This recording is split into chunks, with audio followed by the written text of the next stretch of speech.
मैं पहले से बताता हूँ कि चुनाव लड़ते समय उम्मीदवार का आचार शुद्ध होना, विचार शुद्ध होना, जीवन निष्कलंक होना, जीवन में त्याग होना और अपमान करने की शक्ति होना, ये गुण अगर उम्मीदवार में है तो मतदारों को विश्वास आता है कि ये हमारे लिए कुछ करने वाला है। मैं बार बार बताते गया, लेकिन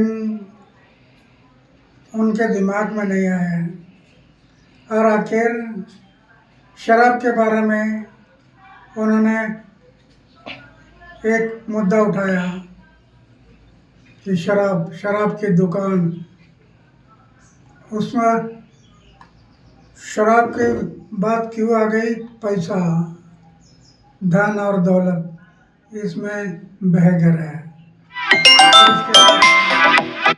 इस शराब के कारण वो बदनाम हो गया है। इसके कारण लोगों को भी एक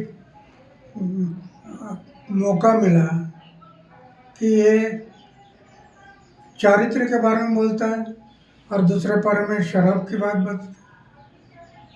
मैं पहले से बता रहा, आचार को शुद्ध रखो, विचार को शुद्ध रखो, वो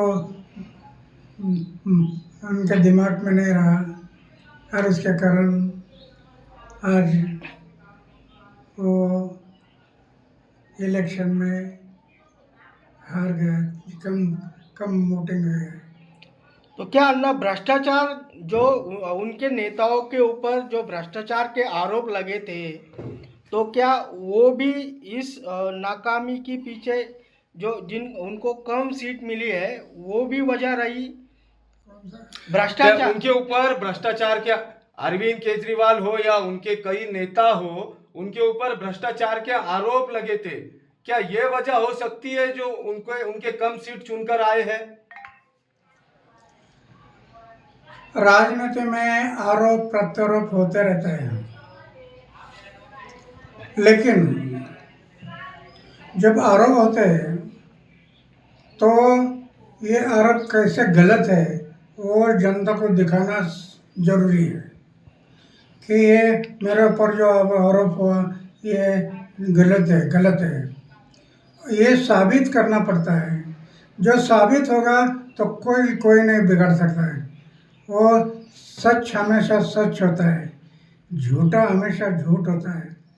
तो सच के मार्ग से जाना चाहिए। कई बार ऐसा आरोप भी लगा है, क्या अन्ना हजारे के वजह से अरविंद केजरीवाल जो है तो दिल्ली पे सत्ता पर अन्ना हजारे के ही वजह से अरविंद केजरीवाल दिल्ली पे सत्ता पर बैठे, उन्हीं के साथ वो अनशन करते थे। बार बार आप पे उंगलियां उठाई गई और अभी भी उठाई जाती है, कैसे देखते हैं अन्ना इसे? ये बराबर नहीं है। दिल्ली में पहली बार एक मीटिंग हुई थी और उस मीटिंग में इन्होंने पक्ष और पार्टी निकालने के लिए सोच किया था। मीटिंग इसके लिए थी और जिनको पक्ष और पार्टी में जाना है वो मीटिंग के लिए आ जाओ। मैंने देखा, मैंने तय किया पक्ष और पार्टी में मैं नहीं जाऊंगा, किसी पक्ष और पार्टी में मैं नहीं जाऊंगा। और वो मीटिंग हो गई, मैं पक्ष और पार्टी से दूर रह गया। तब से आज तक दूर रहा। फिर वो पक्ष निकाले, पार्टी निकाला और पार्टी में चले। ये नया पार्टी था, लोगों ने विश्वास किया। आगे चलकर शराब के दुकान निकालना, शराब के बिक्री के दुकान बढ़ाना, पैसा सामने आ गया और उसमें से वो उसका इमेज खत्म हो गया। तो ना कहीं अरविंद केजरीवाल ने स्वार्थी पना किया, जो राजनीति की वो स्वार्थी की, इसीलिए उनको फटका बैठा है। अरविंद केजरीवाल ने जो भ्रष्टाचार के उन पे आरोप लगे, जो उन्होंने स्वार्थ की राजनीति की, इसकी वजह से उनको भटका बैठा है। बिल्कुल निष्काम भाव से जो कर्म होता है, निष्काम फल की अपेक्षा ना करते हुए जो आदमी अपना कर्म करता है, ये भगवान की पूजा होती है। निष्काम कर्म यही भगवान की पूजा होती है। पूजा सिर्फ मंदिर में नहीं, तो जनता की सेवा ये भगवान की पूजा है। उनके समझ में नहीं आया और इसके कारण वो गलत रास्ते में गया और डाउन हो गया।